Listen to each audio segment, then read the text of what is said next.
নবনীরদ নিন্দিত কান্তিধারম রসসাগর নাগর ভূপবরম। ओम नमो भगवते वासुदेवाय। ओम नमो भगवते वासुदेवाय। ओम नमो भगवते वासुदेवाय। ओम नमो भगवते वासुदेवाय। ओम नमो भगवते वासुदेवाय। ओम नमो भगवते वासुदेवाय। Yes, let's see. नंदिनी माताजी, नारायणं नमस्कृत्य।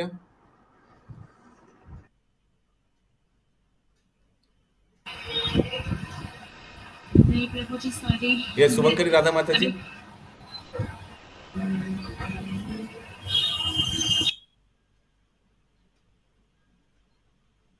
अनम्यूट कर लीजिए माताजी।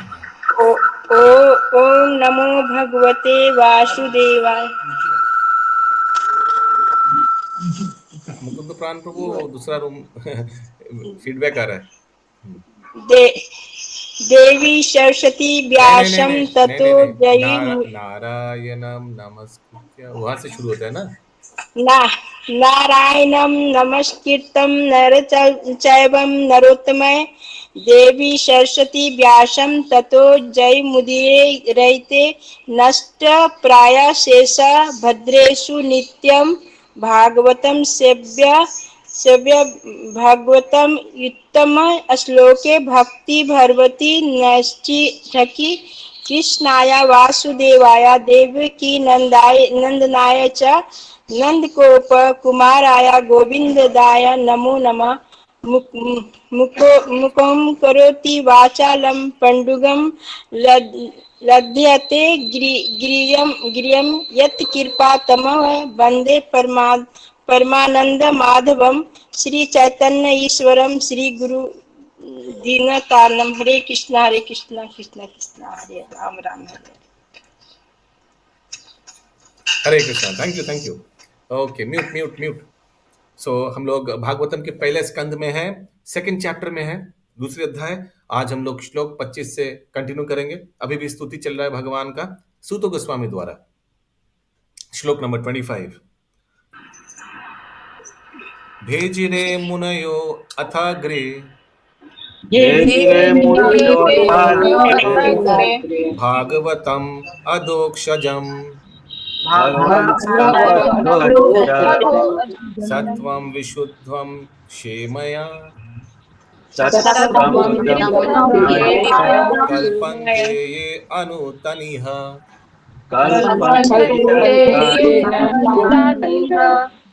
ओके, लेट मी सी who's got good network. Babita माता जी, एक बार पढ़ने शुरू कीजिए। लेट मी सी कैसा नेटवर्क आ रहा है।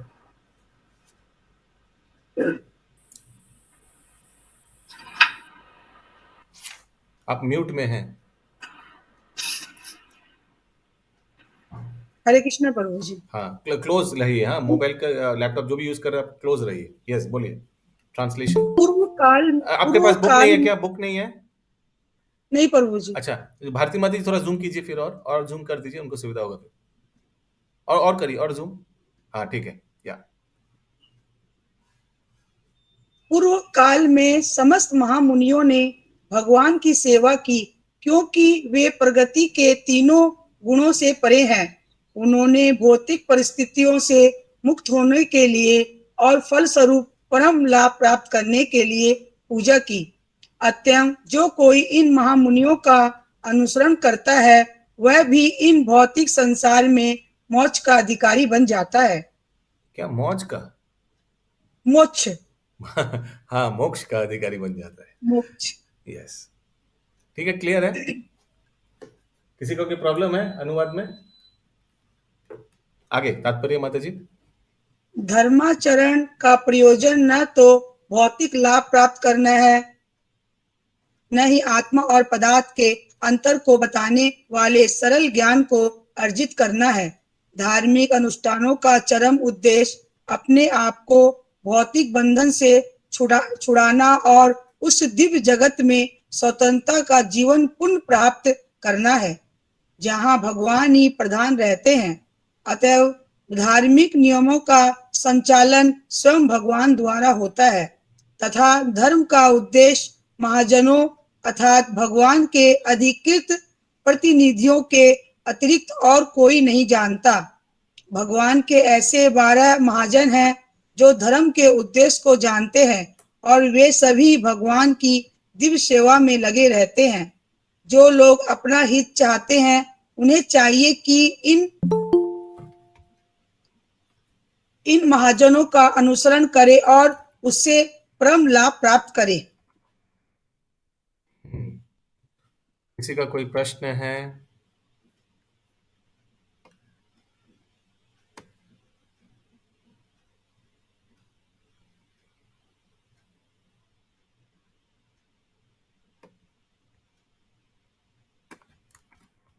ये 12 महाजन का लिस्ट में चैट बॉक्स में भेज दिया। उसमें 12 महाजन में कौन कौन है पढ़िए पढ़िए बबीता माता जी।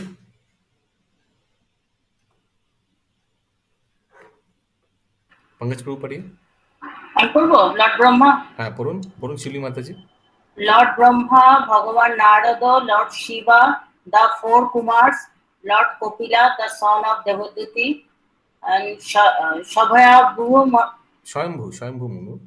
Manu, Prahlad Maharaj, Janaka Maharaj, and grandfather Bhishma, Bali Maharaj, Boli Maharaj, yeah. Boli Maharaj and Shukdev Goswami, আর যমরাজ। and I. আমি মানে আপনি না যমরাজ ব্র্যাকেটে ইয়ামা লেখা আছে, ঠিক আছে? তো হয়ে যাবে নিশ্চয়ই, একদিন হবে আশা করি। তো এরা হচ্ছে 12টা মহাজন, ঠিক আছে? तो यारा इनादेर पद जो इन लोग का पद अनुसार भजन कीर्तन करेंगे उनका भक्ति में प्रगति होगा, ये बोला जा रहा है। ये भगवान के एजेंट्स है, ये भगवान के एजेंट माने गुरु परंपरा माने एकदम ऑथराइज्ड डिवोटीज है।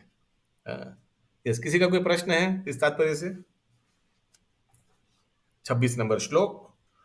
मुमुक्षवो घोर रूपान हित्वा भूतापतिं अथ नारायणा कला संत भजन्ति अनासूयवः।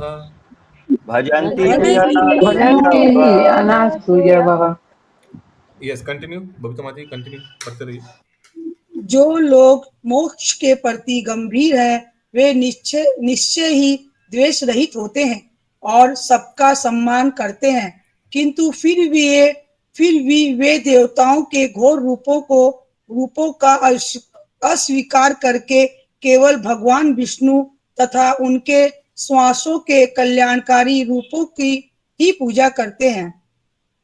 ओके, जो द्वेष से रहित है उन लोग भगवान की शरण लेते हैं और भगवान के स्वाम से जो एक्सपेंशन है उसी का आराधना करते हैं। तात्पर्य,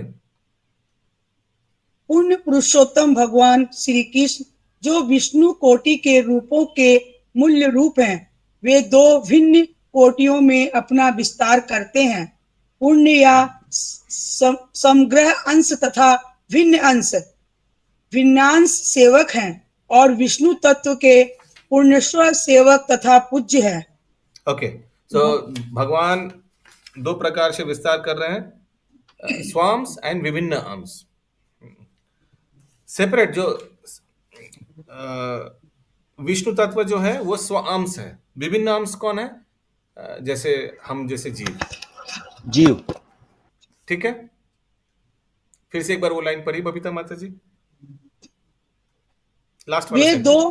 वे दो भिन्न कोटियों में अपना विस्तार करते हैं, पुण्य या समग्र अंश तथा भिन्न अंश भिन्नांश अंश सेवक हैं और विष्णु तत्व के पुण्यांश सेव तथा पूज्य हैं।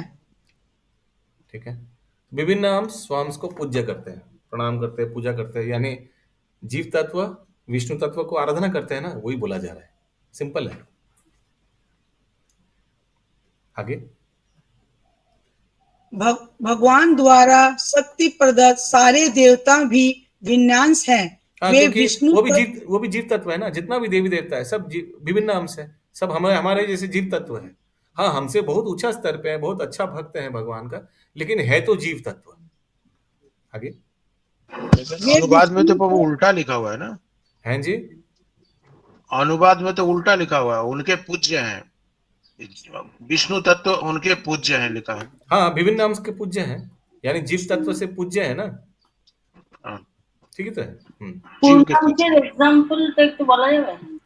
যেমন যেমন আমরা জীব, আমরা বিষ্ণু তত্ত্বদের আরাধনা করি না, রাম ভগবান রামচন্দ্র, কালকে রামনবমী। হ্যাঁ, তো ভগবান আর ভগবানের যে এক্সপেনশন তাদেরকে আমরা পূজনীয় আমাদের জন্য, ওটাই বলা হচ্ছে। আমরা হচ্ছে বিভিন্ন অংশ, আর পূর্ণাংশটা জিজ্ঞেস করছি। এখানে বলা হচ্ছে বিভিন্ন অংশ আমরা, আর ভগবান আর ভগবানের এক্সপেনশন মানে ভগবানের বিস্তার, সেগুলো কি বলা হয়? স্ব অংশ। ঠিক আছে, ছন্দা মাতাজি বোঝা যাচ্ছে? समझ में आ रहा है माता जी, चंदा देवी माता जी? प्रभु जी। Okay, very good, continue Babita माता जी। वे विष्णु तत्व की कोटि में नहीं आते। विष्णु तत्व वे पुरुष हैं जो भगवान के आदि रूप के ही समान शक्तिमान है, और वे विभिन्न कालों तथा परिस्थितियों में भिन्न भिन्न कोटि की शक्तियां प्रदर्शित करते हैं। विज्ञान सीमित शक्ति वाले होते हैं, उनमें विष्णु तत्वों की तरह असीम शक्ति नहीं होती। अतः विष्णु तत्वों या भगवान नारायण के पुण्यांशों की गणना कभी भिन्नांशों के साथ नहीं करनी चाहिए। यदि कोई ऐसा करता है तो वह पाखंडी हो प्रभु जी। पाषंडी, पाषंड पाषंडी, पाषंडी बांग्लाয় पाषंडी বলে, হিন্দিতে পাখंडी বলতে है ना? पाखंडी पाखंडी एक ही चीज है। पाषंडी अर्थात पाखंडी होने का अपराध करता है। इस कलयुग में अनेक मूर्ख व्यक्ति ऐसा अवैध अपराध करते हैं और दोनों कोटियों को समान बताते हैं। ठीक है, यस, सुनीति राधिका माता जी कंटिन्यू। वे विभिन्न अंश अपनी अपनी भौतिक शक्तियों के अनुसार विभिन्न पदों पर आसीन है, तथा काल भैरव, शमशान भैरव, शनि, महाकाली तथा चंडिका। तो ये विभिन्न अंश है, जीव जो है, जीव ऐसे देवी का आराधना करते हैं, अलग अलग देवी का नाम दिया है ना, इस बंगाल में तो बहुत फेमस है। आगे। इन देवताओं की पूजा वे ही लोग करते हैं जो तमोगुण की निम्नतम अवस्था में होते हैं। ब्रह्मा, शिव, सूर्य, गणेश तथा अन्य ऐसे ही देव उन लोगों द्वारा पूजे जाते हैं जो भौतिक भोग से प्रेरित होने के कारण रजोगुणी होते हैं। एक सेकंड, तो रजोगुण में किनका किनका सेवा करता है लिखा हुआ है, उसके आगे लिखा है तमोगुण में किनका किनका सेवा करता है। समझ में आ रहा है? चंदा माता जी, तमोगुण में किनका किनका सेवा करते हैं लिखा है इसमें, अनम्यूट करके बोलिए।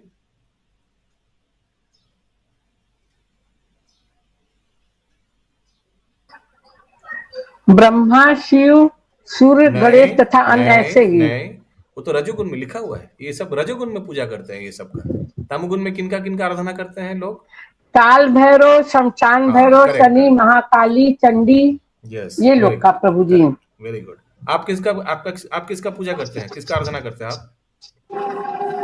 हम लोग आज देखिए माता रानी का बसियौरा है, शीतला माता का करते हैं। बस, बहुत अच्छा, समझ गया। यस, आगे पढ़िए सुनीति राधिका माता जी। किंतु जो सचमुच सतोगुणी है वे केवल विष्णु तत्व की पूजा करते हैं। विष्णु तत्वों के अनेक नाम तथा रूप है, यथा नारायण, दामोदर, वामन, गोविंद, अधोक्षज। ठीक है, समझ में आया सबको? सतोगुण, तमोगुण, और ये सब हम लोग गीता में पढ़े हैं। आगे। अधोक्षज कौन है प्रभु? इनफैलिबल, भगवान कृष्ण का एक नाम है अधोक्षज, यानी हाँ, अधोक्षज माने जिनका पतन नहीं होता है, अच्युत। अच्छा अच्छा, एक सेकंड, अधोक्षज का एक बार हम मीनिंग देख लेते हैं। अच्युत का तो अनफैलिबल। एक सेकंड, ये भक्ति शास्त्री वाले थोड़ा हेल्प कर सकते हैं, सब चुपचाप बैठा हुआ है, कुछ बोल नहीं रहे हैं।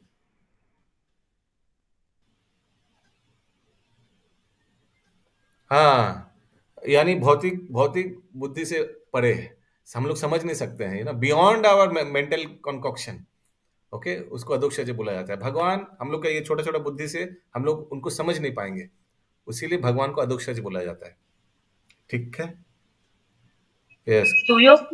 सुयोग्य ब्राह्मण शालिग्राम शिला द्वारा निरूपित विष्णु तत्वों की पूजा करते हैं और क्षत्रिय तथा वैश्य जैसे एक उच्चतर वर्ण के लोग भी सामान्यतः विष्णु तत्वों की पूजा करते हैं। सतोगुणी योग्यतम ब्राह्मण कभी भी अन्यों की पूजा विधि से ईर्ष्या नहीं करते, वे अन्य देवताओं का पूर्ण आदर करते हैं। यद्यपि काल भैरव या महाकाली जैसे देवताओं का रूप अत्यंत भयानक है, वे यह अच्छी तरह जानते हैं कि परमेश्वर के ये सारे भयानक लक्षण विभिन्न परिस्थितियों में उनके विभिन्न सेवकों के रूप है, किंतु इतने पर भी वे देवताओं के भयानक तथा आकर्षक दोनों ही रूपों का त्याग कर केवल विष्णु रूपों का ध्यान केंद्रित करते हैं, क्योंकि वे भौतिक जगत से मोक्ष पाने की उत्कट इच्छा रखते हैं। सारे देवता, यहाँ तक कि देवों में सर्वश्रेष्ठ ब्रह्मा तक किसी को मोक्ष नहीं दिला सकते। हिरण्यकश्यप ने अमर होने के लिए कठोर तपस्या की थी, किंतु उसके पूज्य देव ब्रह्मा उसे वैसा वर देकर प्रसन्न नहीं कर सके। इसलिए विष्णु के अतिरिक्त अन्य कोई मुक्तिपाद या मुक्ति के प्रदाता भगवान नहीं कहलाते। सारे देवता भी भौतिक सृष्टि के अन्य जीवों की भांति इस भौतिक सृष्टि के संहार के समय नष्ट हो जाते हैं। जब वे स्वयं मुक्ति नहीं पा सकते तो फिर अपने भक्तों को वे किस तरह मुक्ति दिला सकते हैं। ये देवता अपनी पूजा करने वालों को कुछ क्षणिक लाभ ही प्रदान कर सकते हैं, परम लाभ नहीं। और पढ़े। यही कारण है कि मुमुक्षु जन देवताओं की पूजा का परित्याग करते हैं, यद्यपि वे उनमें से किसी के प्रति असम्मान नहीं दिखाते। जो मुमुक्षु यानी जो मुक्ति चाहता है वो देवी देवता का पूजा नहीं करता, कुछ कर ही नहीं सकता है, वो खुद बद्ध जीव है, तो जीव जीव को क्या पूजा करेगा।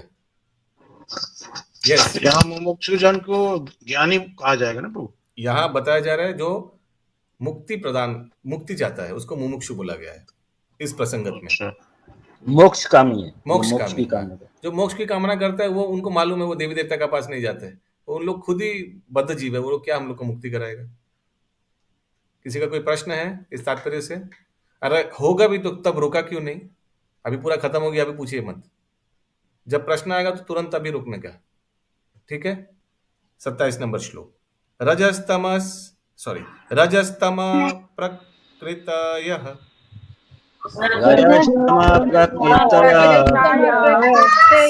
समशीला भजन्ति वै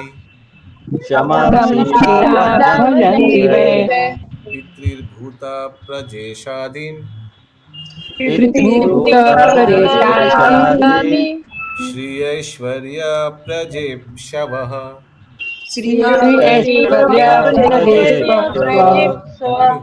कंटिन्यू माता जी। जो लोग रजोगुण तथा तमोगुण है, वे पितरों, अन्य जीवों तथा उन देवताओं की पूजा करते हैं जो सृष्टि संबंधी कार्यकलापों के प्रभारी है, क्योंकि वे स्त्री, धन, शक्ति तथा संतान का लाभ उठाने की इच्छा से प्रेरित होते हैं।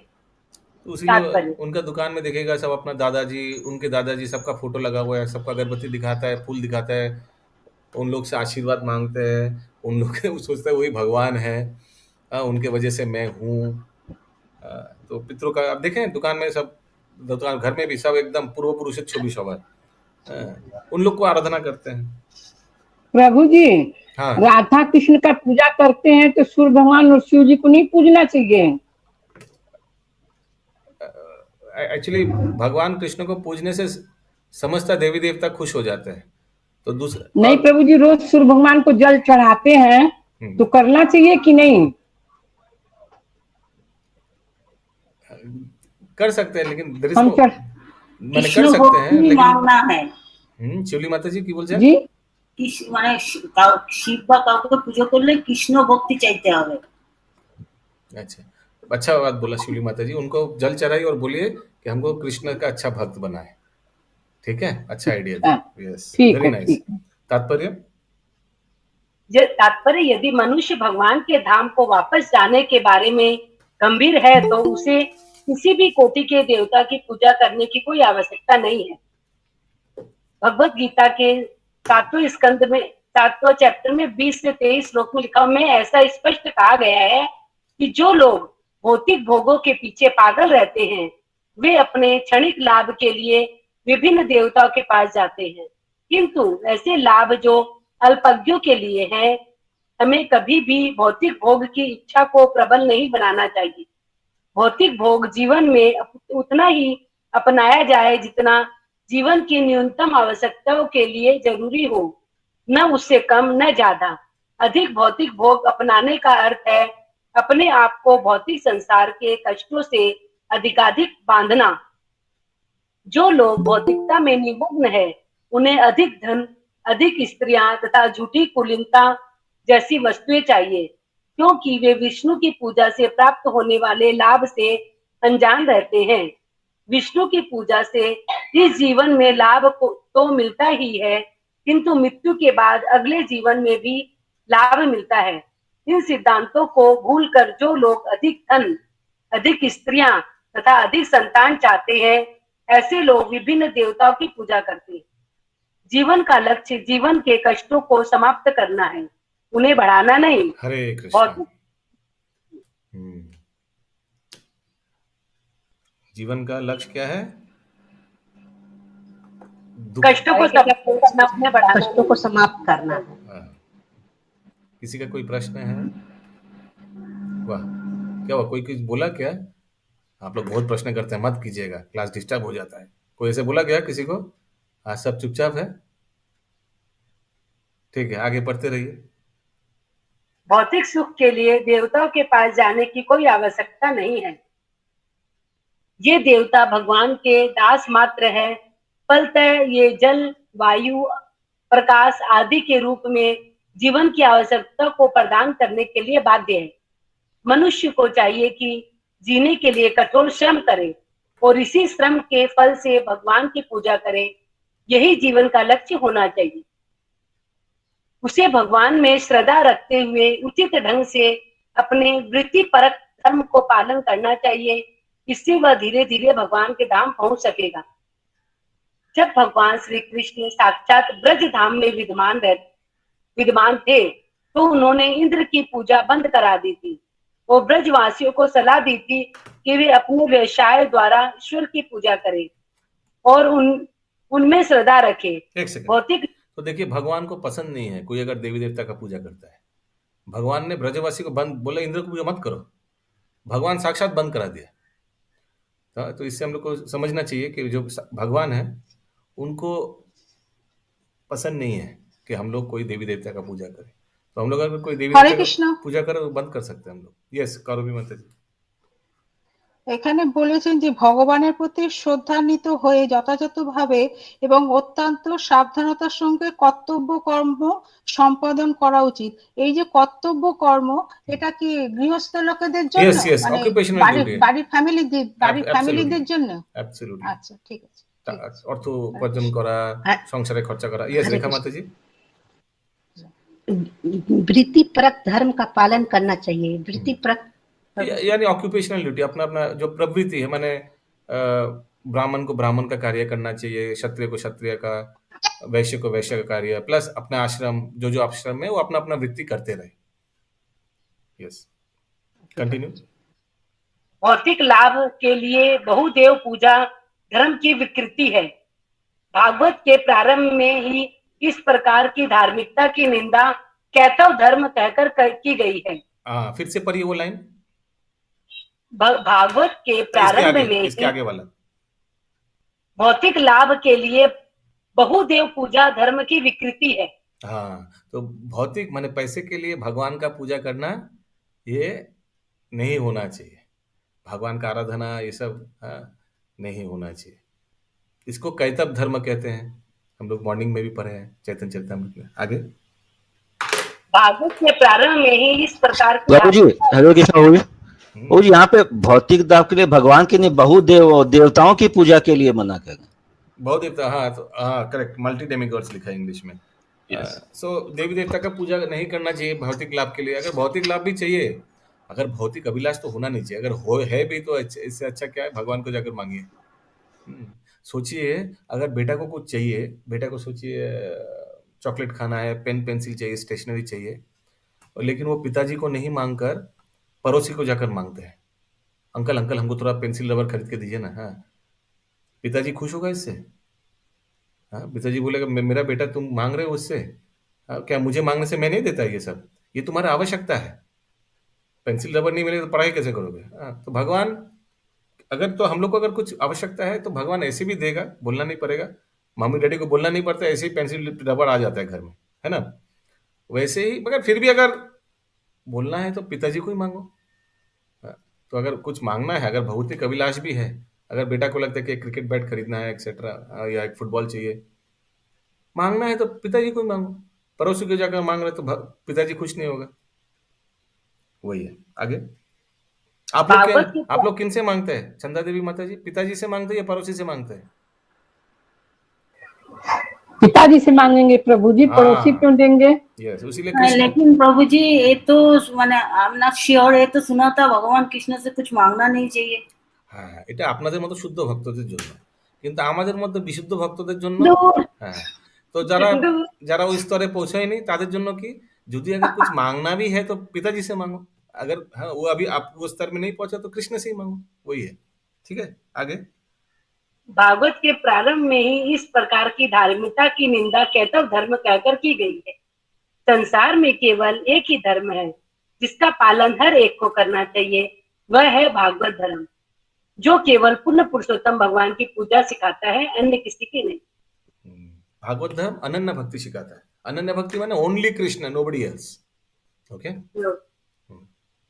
ये तो इस्कॉन का भक्त लोग को पता चल गया है, यहाँ सिर्फ कृष्ण छोड़ के और कुछ चलबे ना। किसी का कोई प्रश्न है? 28 नंबर श्लोक। वासुदेवा पराद्वेदा, वासुदेवा परमख, वासुदेवा परयोग, वासुदेवा परक्रिया, वासुदेवा परम ज्ञानम, वासुदेवा परम तपः, वासुदेवा परो धर्मो, वासुदेवा परगति। कंटिन्यू। प्रमाणिक शास्त्रों में ज्ञान का परम उद्देश्य पूर्ण पुरुषोत्तम परमेश्वर श्री कृष्ण है। यज्ञ करने का उद्देश्य उन्हें ही प्रसन्न करना है, योग उन्हीं के साक्षात्कार के लिए है। सारे सकाम कर्म अंततः उन्हीं के द्वारा पुरस्कृत होते हैं। वे परम ज्ञान है और सारी कठिन तपस्याओं उन्हीं को जानने के लिए की जाती है। उनकी प्रेम पूर्ण सेवा करना ही धर्म है, वे ही जीवन के चरम लक्ष्य है। अगर आप घर में सरस्वती पूजा भी करा रहे हैं, अगर आप ध्यान से सुने मंत्र ना, तो विष्णु को प्रसन्न करने के लिए सब मंत्र वही बोला जाएगा। ओम पुंडरीकाक्ष, सब भगवान का ही, कृष्ण का ही प्रभु छिपा रहता, अंदर में छिपा रहता, विष्णु जी का ही मंत्र रहता। हर पूजा के पहचान में आता। हाँ, हर पूजा के मंत्र में भगवान का मंत्र ही आता है। चाहे काली माँ का हो चाहे दुर्गा माता को रहता है, माइक में जोर जोर से आप पकड़ पाते, प्रभु जी रहे हो तो मंत्र बोल रहे। तो आप ये सब ध्यान से सुनते हैं फिर? नहीं प्रभु, मंगलम नहीं, ये वाला ओम ब्रह्म देवा गुरु ब्रह्म रहता है, चलो ये वाला सब कोई बोलता है प्रभु। ये तात्पर्य इन 2 श्लोकों में पुष्टि हुई है कि एकमात्र भगवान श्री कृष्ण ही पूजा के पात्र है। वैदिक साहित्य का लक्ष्य भी यही है, भगवान के साथ संबंध स्थापित किया जाए और हमारी भूली हुई प्रेममयी सेवा को पुनर्जीवित किया जाए। यही वेदों का सार है, तत्व है। इसी सिद्धांत की पुष्टि भगवान द्वारा भगवत गीता में अपने ही शब्दों में इस प्रकार की गई है। वेदों का चरम उद्देश्य केवल उन्हें जानना है। सारे प्रमाणिक शास्त्र भगवान। कौन सा श्लोक है पंकज प्रभु? सर्वलोक महेश्वरम। नहीं नहीं, वेदों का सार हमको जानना है, भगवान बताते हैं। याद नहीं यार। वेदस्य सर्वेर अहम एव वेद्य। वेदों में क्या, भगवान को जानना है, यही वेदों का लक्षण है, ये उद्देश्य है। आगे। सारे परमाणु प्रभु जी, यस, दंडवत प्रणाम। प्रभु जी, यहाँ पे योग उन्हीं के साक्षात्कार के लिए है। ये योग किस प्रकार का योग है? ध्यान योग। योग तो ध्यान ही करता है ना, तो किसके लिए करता है? भगवान का साक्षात्कार होगा, उसके लिए ध्यान में बैठ जाता है। ठीक है। अच्छा, आपका खाता बोनिक होगा अभी। यस, आगे।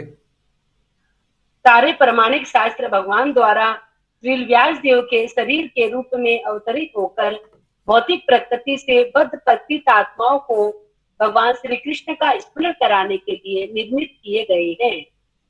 कोई भी देवता भौतिक बंधन से मुक्ति नहीं दिला सकता, यही समस्त वैदिक ग्रंथों का निर्णय है।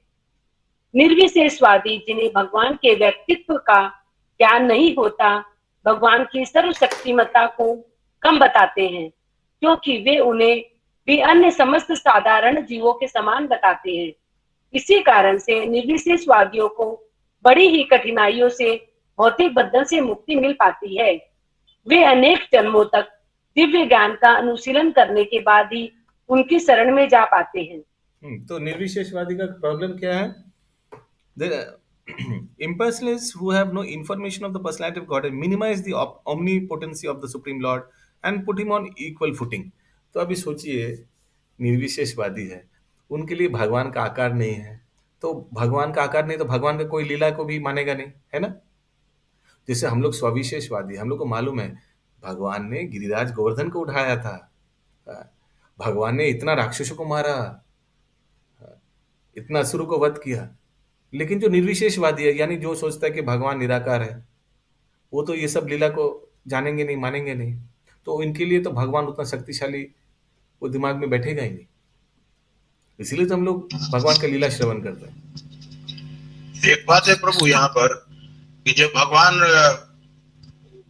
क्या बोलते हैं, गिरि गोवर्धन को उठा करके ब्रजवासियों को बचाए थे, तो क्या वो इंद्र की शक्ति को मतलब क्षय नहीं कर सकते थे या सीज नहीं कर सकते थे?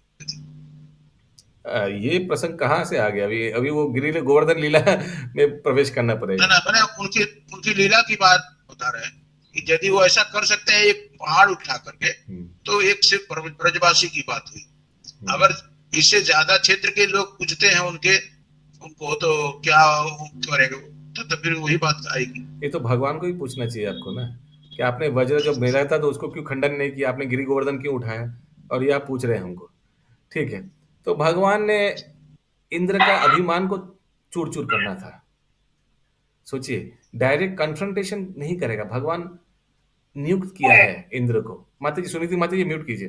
भगवान ने नियुक्त किया है एक व्यक्ति को, तो उसको डायरेक्ट कन्फ्रंटेशन करने से उसका पद का अपमान होगा।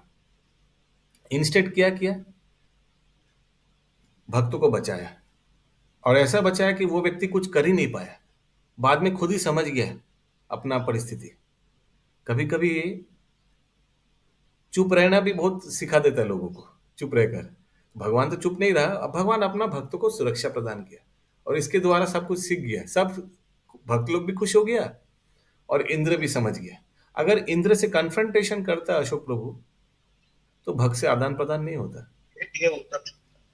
या आगे। हरे कृष्ण प्रभु जी। यस प्रभु जी, बुद्धिज्म में भी तो निर्विशेषवादी में आएगा ना? नहीं, बुद्धिज्म में उन लोग भगवान बुद्ध का पूजा करते हैं ना, भगवान तो मानते हैं बुद्ध को। आकार तो नहीं मानता ना प्रभु? बुद्ध का तो आकार है, उनका जो मोनेस्ट्री में जाते हैं तो ऐसा तो नहीं है कि कोई है ही नहीं ऑल्टर में। प्रभु जी, ऐसा है कि उन लोग जब बुद्धिज्म पहले अपनाता है, फिर उसके बाद पतन होता है बहुत जबरदस्त। अक्सर पूरा देश बुद्धिज्म रहता है, फिर अचानक मतलब यमन लोग का आक्रमण होता है, फिर मतलब उन लोग यमन हो जाते हैं। बहुत सारा ऐसा है, इस वजह से बुद्धिज्म के बारे में अपना रक्षा नहीं कर पाता। यस शिवली माता जी। বুদ্ধিজমের ইয়ে পতনের কারণ ছিল, যে বাংলায় বলছি, ওদের মধ্যে ওই আচারটা ছিল না যে ভিক্ষুক এন্ড ভিক্ষুকিনী, মেয়ে এন্ড ছেলেরা একসাথে থেকে যেত। তার ফলে কামের একটা ব্যাপার এসে গেছিল, সেই কারণে ওই ওই ধর্ম ওটা পতন হয়েছে। यस कंटिन्यू सुनीति राधिका माता जी। कोई ये तर्क कर सकता है कि वैदिक कर्म याज्ञिक अनुष्ठानों पर टिके हैं, यह सच है कि just a moment okay I just have to take a call तब तक आप लोग ब्रह्म संहिता का शॉर्ट फॉर्म चैट बॉक्स में प्लीज लिख दीजिए।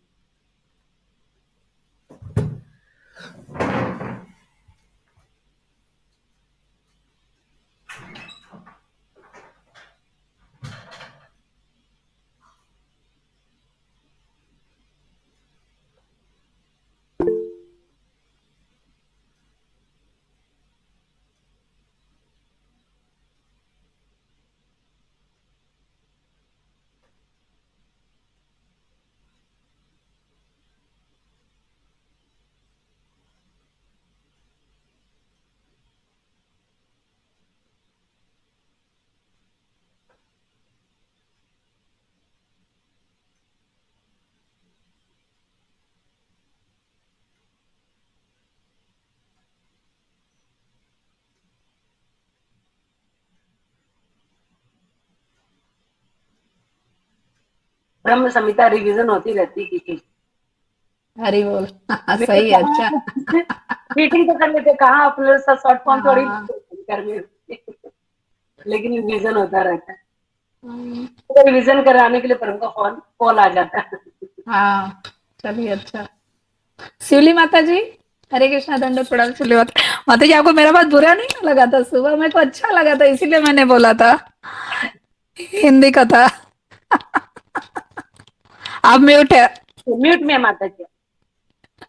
सुबह वाली जो बात बताए थे मैंने आधा सुना नहीं था, अभी पता चल रहा है।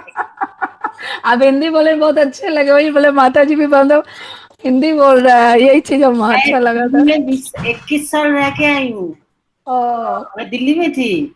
हरी बोल, इसलिए हिंदी आती है मुझे। अच्छा एकदम अच्छे से हिंदी आती है। हाँ बहुत, दिल्ली में रही है तो आएगा ही नो डाउट। हरी बोल। कि दिल्ली की कथा छोला भटूरा ना राजमा छोला, क्या बात हो रहा था दिल्ली का? शिवली माता जी बोली हम 21 साल दिल्ली रह के आए हैं। अच्छा। तो इसलिए मेरे अच्छे से हिंदी आता है। ओके तो यस सुनीति राधिका माता जी प्लीज कंटिन्यू। ये पैराग्राफ था क्या? कोई ये तर्क कर सकता है कि यहाँ से स्टार्टिंग है क्या? हाँ। कोई ये तर्क कर सकता है कि वैदिक कर्म याज्ञिक अनुष्ठानों पर टिके हैं, यह सच है कि किंतु ऐसे सारे यज्ञ वासुदेव की वास्तविक अनुभूति के लिए ही होते हैं। वासुदेव का अन्य नाम यज्ञ है और भगवत गीता में यह स्पष्ट कहा गया है कि सारे यज्ञ तथा कर्म यज्ञ या भगवान विष्णु को प्रसन्न करने के लिए ही किए जाने चाहिए। यही बात योग पद्धति पर भी लागू होती है। स्क्रीन शेयर ऑफ है प्रभु। हाँ प्रभु स्क्रीन शेयर। ओहो हाँ भारती माता जी थोड़ा हाँ कंटिन्यू सुनीति राधिका माता जी। योग का अर्थ है परमेश्वर से संपर्क स्थापित करना, किंतु इस विधि से आसन ध्यान प्राणायाम जैसी शारीरिक क्रियाएं सम्मिलित रहती है और ये सब परमात्मा स्वरूप अंतर्यामी वासुदेव पर ध्यान केंद्रित करने के निमित्त होती है।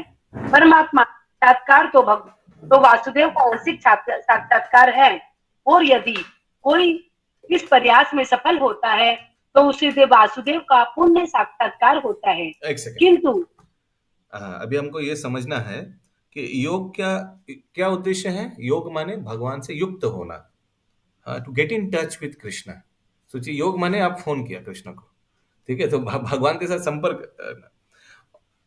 तो योग उसमें अलग अलग ये पद्धति है। ये पतंजलि योग का बात किया जा रहा है इस समय, उसीलिए अष्टांग योग के बारे में बताया गया है, आसन ध्यान प्राणायाम। लेकिन इसका मेन उद्देश्य क्या है कि भगवान वासुदेव से संपर्क करने का। आगे कुछ समझ में आया? किसी का कोई प्रश्न है इस प्रसंगत में, इस लाइन में?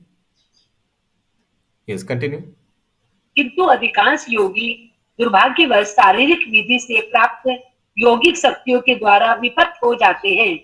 ऐसे दुर्भाग्यशाली योगियों को अगले जन्म में विद्वान ब्राह्मणों या संपन्न वैष्णव के कुल में जन्म दिया जाता है। तो उस जन्म व्यर्थ हो जाता है, जितना भी अच्छा योग करता है शारीरिक स्तर से, लेकिन उस जन्म व्यर्थ हो जाता है, फिर उसको जन्म लेना पड़ता है। लेकिन क्योंकि उन्होंने अष्टांग योग का पद्धति स्वीकार किया, अष्टांग योग के बारे में शास्त्र में लिखा है, तो उन्होंने शास्त्र का बात सुना, अष्टांग योग किया, उसलिए उसका बेनिफिट मिलता है। क्या बेनिफिट मिलता है? भक्त का जन्म घर में जन्म। हाँ, ब्राह्मण परिवार में जन्म लेगा, तो ब्राह्मण परिवार में जन्म लेगा तो क्या होगा? तो उसको वो सुकृति मिलेगा ना। ब्राह्मण बचपन से यज्ञ देखेगा, भगवान का प्रसाद खाएगा, पिताजी ब्राह्मण, माताजी ब्राह्मण, घर में जो ब्राह्मणिकल कल्चर है उससे उसको फायदा मिलेगा प्रगति करने का। ठीक है। हाँ, लेकिन आजकल का ब्राह्मण के जैसा नहीं। मैं तो आजकल देख रहा हूँ सब ब्राह्मण लोग पोइतो पर है ना।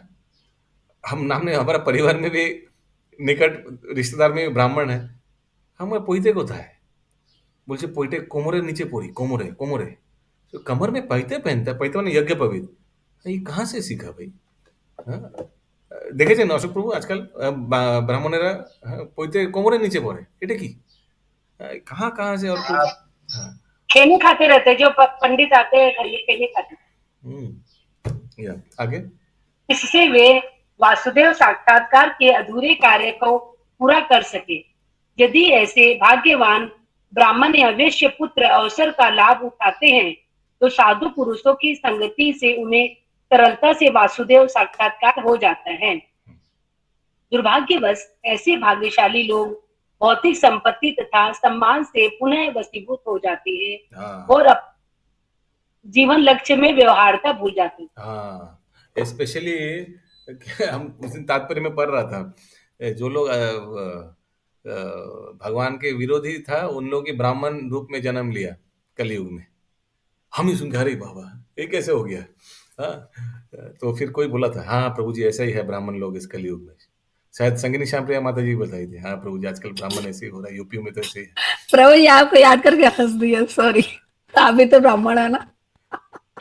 प्रभु जी, तो इसमें जो योग के बारे में बोला गया है, तो इसमें तो बोला गया कि भगवान को ध्यान में करते वासुदेव पे केंद्रित करना चाहिए, तब पर भी मतलब इसको आधा अधूरा बोला गया, पतन का वजह बना। उसको आधा अधूरा नहीं बताएगा।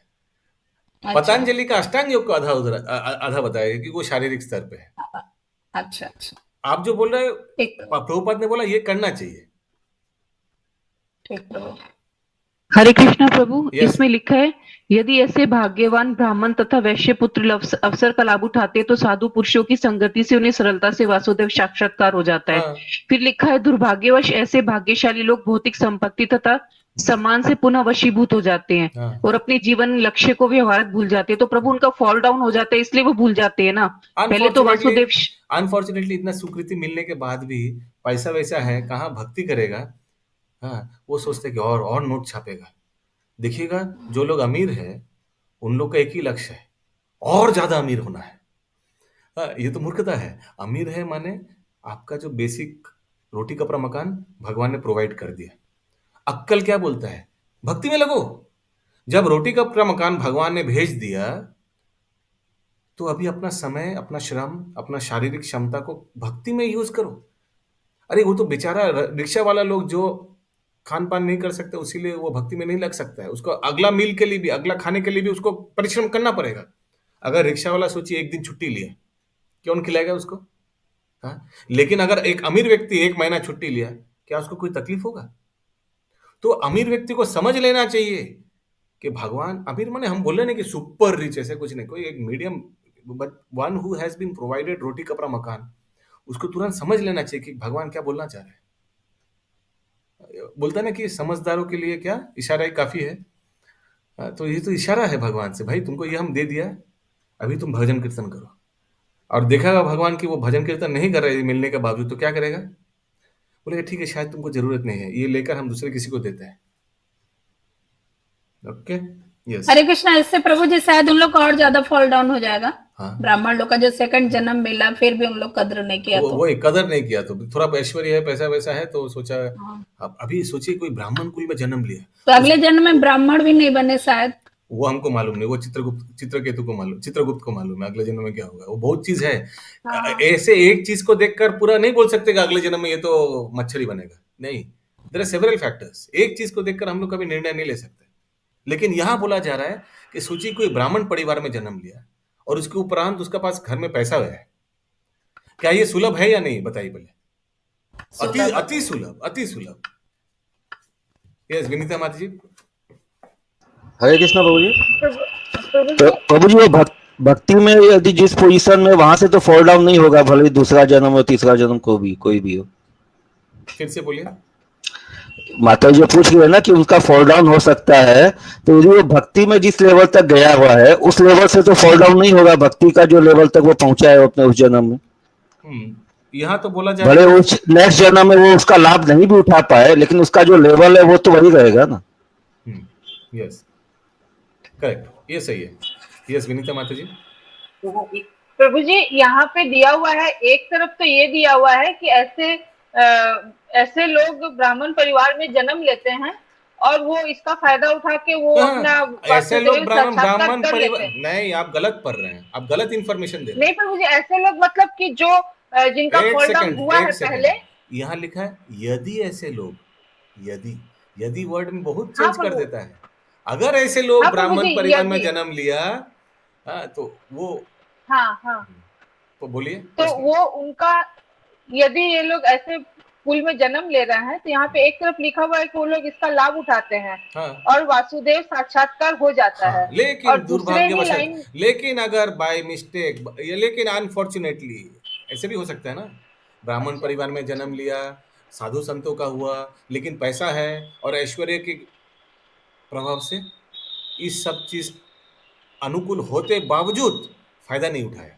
हो सकता है ना ऐसे, वही बोला जाए। हाँ समझ गया प्रभु जी, दो कंडीशन दिया हुआ है। यस कंटिन्यू माता जी। ज्ञान के अनुशीलन में भी यही बात लागू होती है। भगवत गीता के अनुसार ज्ञान के अनुशीलन के लिए 18 बातें हैं। ज्ञान के ऐसे अनुशीलन से मनुष्य क्रमशः अभिमान रहित, मद रहित, अहिंसक, सहिष्णु, सरल, गुरु भक्त तथा आत्मसम्मित बन जाता है। ज्ञान के अनुशीलन से वह घर बार से अनासक्त हो जाता है और जन्म, मृत्यु, जरा तथा व्याधि के कष्टों से अवगत हो जाता है। ज्ञान का सारा अनुशीलन भगवान वासुदेव की भक्तिमय सेवा में जाकर समाप्त होता है। अतः वासुदेव ही ज्ञान की समस्त शाखाओं के अनुशीलन के चरम लक्ष्य है। ज्ञान का जो अनुशीलन वासुदेव के प्रभु 18 हो गया। हरे कृष्ण प्रभु 18 हुआ, कोई काउंट किया? अच्छा हाँ बोलिए করবি মাতাজি বলুন। বলছি যে জ্ঞান আহরণের 18টি অঙ্গ, এটা বলতে কি বোঝাচ্ছে? ওটাই তো পড়ছিলাম, ওটাই তো জিজ্ঞেস করছিলাম যে 18টা হয়েছে কিনা। प्रभु 18 नहीं हुआ है अभी। कितना हुआ? अच्छा आगे आरो पढ़ुन। ज्ञान का जो अनुशीलन वासुदेव के मिलन के दिव्य स्तर तक ऊपर उठा सके वही वास्तविक ज्ञान है।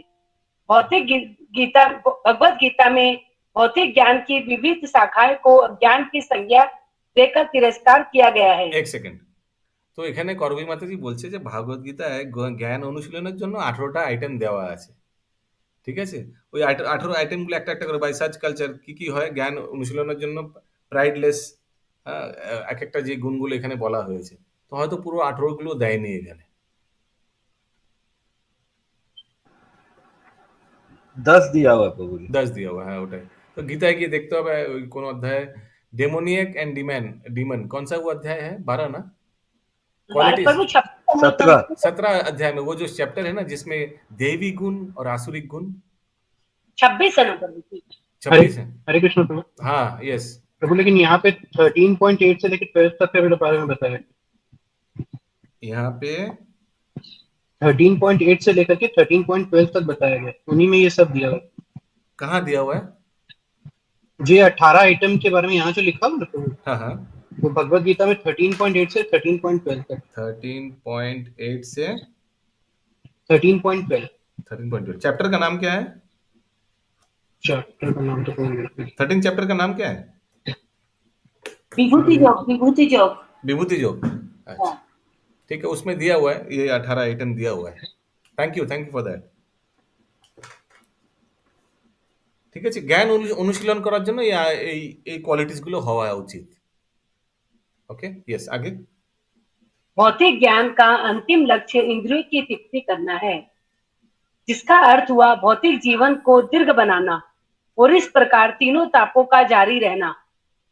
अतः इस भौतिक जगत के में कष्टमय जीवन को दीर्घ बनाना ही अज्ञान है। किंतु यदि यही भौतिक ज्ञान आध्यात्मिक ज्ञान की दिशा में अग्रसर होता है तो वह कष्टमय भौतिक अस्तित्व का अंत करने में सहायक हो जाता है। हरी बोल। देखिए, अगर कोई पढ़ाई वढ़ाई किया और बड़ा बड़ा डिग्री लिया और फिर क्या हुआ, उस डिग्री से फिर वो भक्ति में आया और इस पढ़ाई वढ़ाई इस ज्ञान को, भौतिक ज्ञान को भक्ति में लगाया, तो तुरंत वो तो अक्लमंदी का काम किया, वो मोक्ष अपने अपने रास्ता खोल दिया। हाँ, अपना तरक्की, भगवत तरक्की, अपना प्रगति होगा और भगवान के धाम प्रवेश करने के लिए रास्ता खोल दिया। वही बोला जाए जैसे मंदिर के ब्रह्मचारी लोग प्रभु जी। यस, कितना आईटीज है, गुरु महाराज लोग ब्रह्मचारी। Absolutely yes, continue. वासुदेव धरातल पर आध्यात्मिक जीवन का शुभारंभ होता है। यही बात समस्त तपस्याओं को लागू होती है। तपस्या का अर्थ ही है कि किसी उच्चतर जीवन उद्देश्य के लिए स्वेच्छा से शारीरिक कष्टों को सहना। तपस्या का अर्थ क्या है, इसमें दिया हुआ है, वॉलेंटरीली एक्सेप्टिंग। वॉलेंटरीली, ऐसे नहीं कोई जबरदस्ती है, वॉलेंटरीली एक्सेप्ट। ठीक है, मैं इस एकादशी में निर्जल रहूंगा, वॉलेंटरी। फिर से पढ़िए, स्वेच्छा। यस, फिर से पढ़िए डेफिनेशन। तपस्या, तपस्या का अर्थ ही है कि किसी उच्चतर जीवन उद्देश्य के लिए स्वेच्छा से शारीरिक कष्ट को सहना। रावण तथा हिरण्यकश्यप ने इंद्र तृप्ति को उद्देश्य बनाकर नाना प्रकार के दारुण शारीरिक कष्ट झेले थे। कभी कभी आधुनिक राजनेता भी अपना राजनीतिक काम सुधार साधने के लिए कठिन तपस्या करते हैं। यह वास्तव में तपस्या नहीं है। मनुष्य को चाहिए कि वासुदेव को जानने के लिए स्वेच्छा से शारीरिक असुविधाओं स्वीकार करे, क्योंकि यह वास्तविक तपस्या की यही विधि है। अन्यथा अन्य सारे तपस्याएं रजोगुणी तथा तमोगुणी मानी जाती है। रजोगुण तथा तमोगुण से जीवन के कष्टों का अंत नहीं हो सकता। केवल सत्वगुण ही जीवन के तीनों तापों को कम कर सकता है। भगवान कृष्ण के माता पिता के रूप में प्रख्यात वासुदेव तथा देवकी ने वासुदेव को पुत्र रूप में प्राप्त करने के लिए तपस्या की थी। भगवान कृष्ण समस्त जीवों के जनक है। भगवत गीता के 14.4 अतएव वे समस्त जीवों में आदि पुरुष है। वे ही समस्त भोक्ताओं में आदि भोक्ता है। अतएव कोई उन्हें उत्पन्न करने वाला पिता नहीं हो सकता। जैसा कि अज्ञानी लोग सोचते हैं, वासुदेव तथा देवकी की घोर तपस्या से प्रसन्न होकर भगवान कृष्ण ने उनका पुत्र बनना स्वीकार किया। अतएव यदि कोई तपस्या करनी है तो ज्ञान की पराकाष्ठा वासुदेव को लक्ष्य बनाकर ही जाननी चाहिए। तो वो सतोगुणी तपस्या होगा। हाँ, नहीं तो अगर कोई देवी देवता का तपस्या कर रहा है कुछ पाने के लिए, वो रजोगुणी हो जाएगा, ठीक ना। और अगर कोई भूत प्रेतों का तपस्या कर रहा है, वो क्या हो जाएगा, तमोगुणी। ठीक है, तमोगुणी हो जाएगा एकदम। तो आप किसका तपस्या करते हैं, चंदा देवी माता जी? किसका तपस्या करते हैं? अनम्यूट करके बोलिए। राधा कृष्ण का।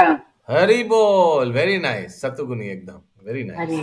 यस, आगे। हरि बोल। यस, वासुदेव आदि भगवान श्री कृष्ण है। जैसा कि पहले कहा जा चुका है, आदि भगवान असंख्य रूपों में अपना विस्तार करते हैं।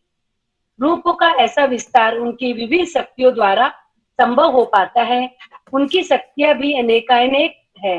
गुणता में उनकी अंतरंगा शक्तियां श्रेष्ठ है और बहिरंगा शक्तियां निकृष्ट होती है। भगवत गीता के 7 चैप्टर में 4 से 6 में इन्हें क्रमशः परा तथा अपरा प्रकृति कहा गया है। अतएव अंतरंगा शक्तियों के द्वारा विभिन्न रूपों में होने वाला उनका विस्तार श्रेष्ठ होता है और बहिरंगा शक्तियों के द्वारा होने वाला विस्तार निकृष्ट होता है। जीवात्माएं भी उन्हीं के विस्तार है। जो जीवात्माएं उनकी अंतरंगा शक्ति के विस्तार से उद्भूत होते हैं, वे नित्य मुक्त होते हैं। जो भौतिक शक्तियों से उद्भूत होते हैं, वे नित्य बद्ध होते हैं। अतएव ज्ञान, तप, त्याग, अंतरंगा शक्ति से नित्य मुक्त जीव, भगवान के पार्षद, शुद्ध भक्त, हाँ। और बहिरंगा शक्ति से प्रभावित होकर बद्ध जीव, जैसे हम लोग का उत्पत्ति होता है। आगे अतएव ज्ञान, तप, त्याग तथा कर्म का सारा अनुशीलन हम पर पड़ने वाले प्रभाव को बदलने के लिए किया जाना चाहिए। हरे कृष्णा प्रभु, ये उद्भूत को क्या लिखा गया इंग्लिश में, जरा बताएंगे आप? सेंटेंस बताना पड़ेगा। ये है, जो जीवात्माएं उनकी अंतरंगा शक्ति के विस्तार से उद्भूत होते हैं वे नित्य मुक्त होते हैं। और अच्छा, मैनिफेस्ट, ठीक है। Yes, continue.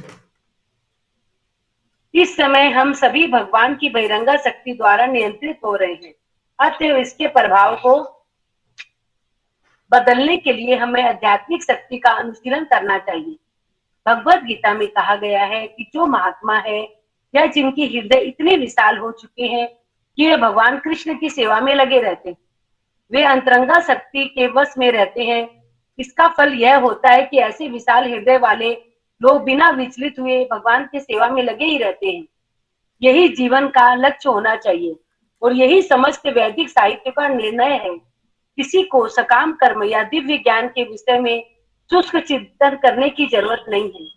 सभी को चाहिए कि तुरंत भगवान की दिव्य प्रेममय सेवा में लग जाए। मनुष्य को न तो उन विभिन्न देवताओं की पूजा करनी चाहिए जो सृष्टि की उत्पत्ति, पालन और संधान का कार्य करने वाले भगवान के हाथ की भांति है, भगवान के हाथ की भांति है। ऐसे असंख्य शक्तिशाली देवता है जो भौतिक जगत की बाह्य व्यवस्था की देख रेख करते हैं। वे सब भगवान वासुदेव के सहायकों के समान हैं। यहाँ तक कि ब्रह्मा जी, शिव जी की गणना भी देवताओं में होती है, किंतु भगवान विष्णु या वासुदेव तो सदा दिव्य पद पर रहते हैं। यद्यपि वे भौतिक जगत के सतोगुणी को स्वीकार करते हैं, किंतु फिर भी वे समस्त भौतिक गुणों से परे हैं। याद है ना वो मालिक का बेटा का एग्जाम्पल? हो सकता है कि भौतिक जगत में है लेकिन परे है। हो सकता है कि मालिक का बेटा फैक्ट्री फ्लोर में है लेकिन ये दूसरा कर्मचारी जैसा नहीं है, वो मालिक का बेटा है। आगे निम्नलिखित उदाहरण से यह बात और स्पष्ट हो जाएगी कि बंदी गृह में बंदी होते हैं और बंदी गृह के व्यवस्थापक भी होते हैं, किंतु बंदी तथा व्यवस्थापक दोनों राजा के नियमों से बंधे होते हैं। लेकिन यदि कभी कगार राजा बंदी गृह में आता है तो वह बंदी गृह के नियमों से बांधा नहीं होता। राजा सदैव बंदी गृह के नियम से परे होते हैं, ठीक उसी तरह जिस तरह भगवान इस भौतिक जगत के नियमों से परे होते हैं। हरे कृष्ण। हरे यस, किसी का कोई प्रश्न है? नहीं तो हम लोग काउच शुरू कर सकते हैं। अंकित प्रभु से मैं प्रभु जी, या अंकित प्रभु तब तक प्रभु पिन जी, दे दीजिए।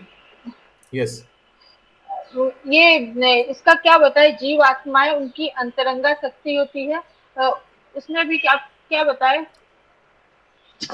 मतलब तो जो कौन होता है जो अंतरंगा शक्ति? नहीं, पहले वो लाइन पढ़िए। जीव आत्माएं उनकी अंतरंगा शक्ति के विस्तार से उद्भूत होते हैं, वे नित्य मुक्त होते हैं। हाँ, जो जीव आत्माएं उनके अंतरंग शक्ति से, वो जो नहीं बोलते, आप पहला वर्ड नहीं बोलते, one who is out of his internal potency, वो नित्य मुक्त जीव, यानी भगवान के पार्षद, शुद्ध भक्त। लेकिन तो प्रभु जी, भगवान के पार्षद जो हैं वो जीव आत्मा में आते हैं। ऑब्वियसली भगवान के जो पार्षद है वो क्या है? भगवान हो जाएगा क्या? विष्णु तत्व है क्या? जीव तत्व है। अभी डिपेंड करता है कौन से पार्षद के बारे में बोल रहे हैं। ऑफ कोर्स जैसे नित्यानंद प्रभु भी भगवान के पार्षद है, लेकिन वो साक्षात भगवान है। लेकिन भगवान के जैसे पार्षद, जैसे कोई भी ग्वाल बाल हो, सखिया हो, ये तो भगवान के नित्य मुक्त जीव है, शुद्ध भक्त है। तो प्रभु जी, तो ये क्या जीवात्मा है क्या? जिनके जो बारे में भगवान की जो सखिया थी वो क्या विष्णु तत्व है या क्या थी? वो जीव तत्व। हालांकि वो राधा रानी का एक्सपेंशन थे, मैक्सिमम सखिया राधा रानी की बहन थी, लेकिन जो ग्वाल बाल ये सब, you can not tell them to be Vishnu tattva. वो शुद्ध भक्त है, लेकिन शुद्ध भक्त भी जीव तत्व ही होता है। एक्सेप्ट प्रभु जी यहाँ बोलिए। प्रभु जी यहाँ